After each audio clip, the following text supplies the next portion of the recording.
Hello friends, आज हम सीखेंगे प्रेजेंट परफेक्ट कंटिन्यूअस टेंस बनाना।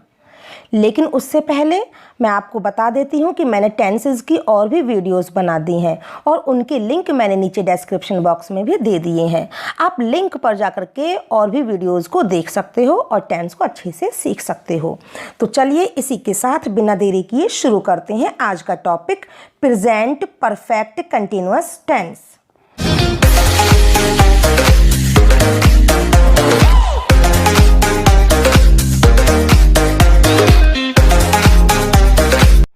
सबसे पहले आ जाते हैं इसकी पहचान पर।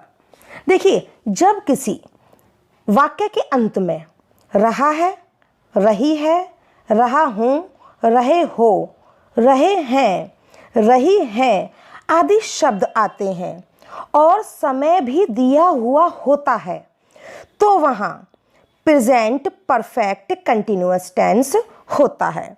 देखिए, यह टेंस यह बताता है कि काम भूतकाल में शुरू होकर वर्तमान काल में भी जारी है और कार्य का जारी रहने का समय भी जरूर दिया हुआ होता है। देखिए, प्रेजेंट कंटिन्यूअस टेंस और प्रेजेंट परफेक्ट कंटिन्यूअस टेंस दोनों देखने में तो एक जैसे लगते हैं, क्योंकि दोनों के वाक्यों के अंत में रहा है, रही है, रहे आदि शब्द आते हैं। लेकिन इन दोनों में बस इतना ही अंतर है कि प्रेजेंट कंटिन्यूअस में रहा है, रही है, रहे हैं तो दिया हुआ होता है, लेकिन समय दिया हुआ नहीं होता। और प्रेजेंट परफेक्ट कंटिन्यूअस टेंस में रहा है, रही है, रहे हैं, रहे हों आदि शब्दों के साथ समय भी दिया हुआ जरूर होता है। अब आ जाते हैं इसके नियम पर। देखिए, जब हम प्रेजेंट परफेक्ट कंटिन्यूअस टेंस का इंग्लिश में सेंटेंस बनाते हैं तो हेल्पिंग वर्ब हैज बीन या हैव बीन के साथ वर्ब की फर्स्ट फॉर्म में आईएनजी का प्रयोग करते हैं और सिंस या फॉर के साथ समय जरूर लगाते हैं। ही, शी, इट और एक वचनकर्ता यानी सिंगुलर सब्जेक्ट के साथ हैज बीन लगेगा और आई, वी, यू, दे और बहुवचनकर्ता यानी प्लूरल सब्जेक्ट के साथ हेल्पिंग वर्ब हैव बीन का प्रयोग होता है। निश्चित समय के लिए सिंस और अनिश्चित समय के लिए फॉर लगाते हैं। अब देखिए, सिंस कहाँ कहाँ आएगा और फॉर कहाँ कहाँ आएगा ये मैं आपको बता देती हूँ और उसे अच्छे से समझ लीजिएगा। सबसे पहले हम बात करते हैं सिंस की। अगर समय दिया हुआ हो यानी टाइम दिया हुआ होगा तो सिंस का प्रयोग होगा, जैसे सिंस 5 o'clock, सिंस 2 o'clock। दिनों के नाम से पहले सिंस लगाते हैं, जैसे सिंस मंडे, सिंस ट्यूसडे। दिनों के भागों के नाम के पहले भी सिंस का प्रयोग होता है, जैसे since morning, since noon, since evening, since yesterday, since last night. और महीनों के नामों के पहले भी सिंस का प्रयोग होता है, जैसे since January, since June, since जुलाई आदि। वर्षों के नामों के पहले, जैसे सिंस 1950, सिंस 1970 आदि। अब आ जाते हैं फॉर पर कि फॉर कहाँ कहाँ लगता है। तो घंटों की गिनती के पहले फॉर का प्रयोग होता है, जैसे for 2 hours, for 3 hours, for many hours. दिनों की गिनती के पहले भी फॉर का यूज होता है, जैसे फॉर 2 days, फॉर 5 days आदि। और महीनों की गिनती के पहले भी फॉर का ही प्रयोग होता है, जैसे for 6 months, for 3 months, for several months। वर्षों की गिनती से पहले भी फॉर का प्रयोग होता है, जैसे फॉर 9 years, फॉर 10 years आदि। सप्ताह की गिनती से पहले भी फॉर का प्रयोग होता है, जैसे फॉर 5 weeks, फॉर 6 weeks आदि। अब आ जाते हैं अफर्मेटिव सेंटेंस पर। अगर सेंटेंस अफर्मेटिव में है यानी सकारात्मक वाक्य है तो इसका स्ट्रक्चर इस प्रकार से होगा, सब्जेक्ट प्लस हैज़ बीन या have been plus first form में ING plus object plus since या फॉर प्लस टाइम। जैसे मैं यह किताब रविवार से पढ़ रहा हूँ। अब देखिए रहा हूँ, इससे पता चल रहा है कि प्रेजेंट परफेक्ट कंटिन्यूअस टेंस है, और क्योंकि इसमें इसके साथ समय भी दिया हुआ है, रविवार से एक निश्चित समय इन्होंने दे दिया, समय के साथ साथ रहा हूँ दिया हुआ है, तो हम समझ जाएंगे कि प्रेजेंट परफेक्ट कंटिन्यूअस टेंस है। अगर समय दिया हुआ नहीं होता तो ये प्रेजेंट कंटिन्यूअस टेंस होता। तो सबसे पहले हम सब्जेक्ट लगाएंगे। सब्जेक्ट है मैं, और मैं की इंग्लिश हुई आई, और आई के साथ लगेगा हैव बीन, तो आई हैव बीन। अब फर्स्ट फॉर्म में आईएनजी लगा देनी है।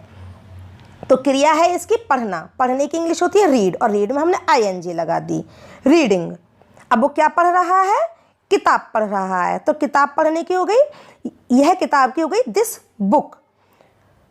और इसके बाद इसमें समय लगा देना है, जैसे रविवार से, तो रविवार एक निश्चित समय दिया हुआ है, तो हम इससे पहले सिंस लगा देंगे और उसके बाद हम संडे लिख देंगे। तो सेंटेंस इस प्रकार से बन गया, I have been reading this book since Sunday. अब आ जाते हैं नेगेटिव सेंटेंस पर।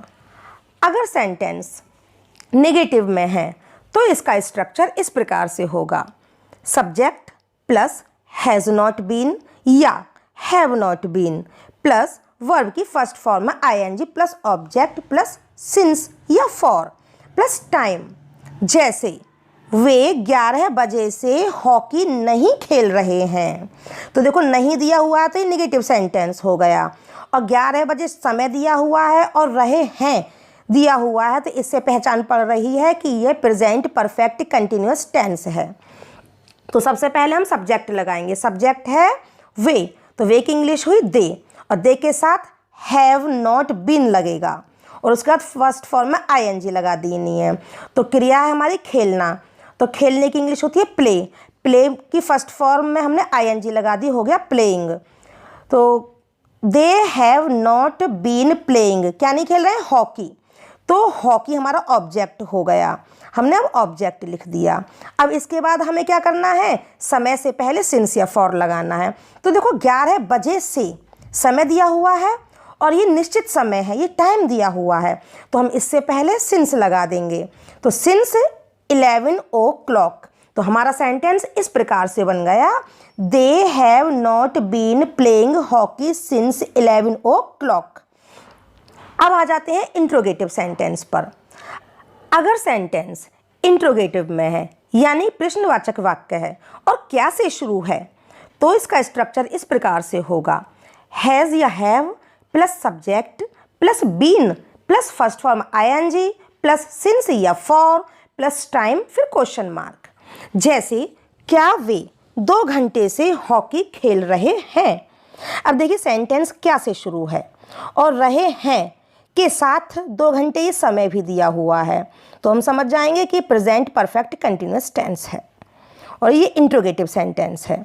तो हम इसको इस प्रकार से बनाएंगे कि सबसे पहले हम हेल्पिंग वर्ब लगाएंगे, तो दे के साथ लगेगा हैव, तो हम लिखेंगे सबसे पहले हैव दे बीन, खेलने की इंग्लिश हुई प्ले, उसमें आईएनजी लगा दिया प्लेइंग।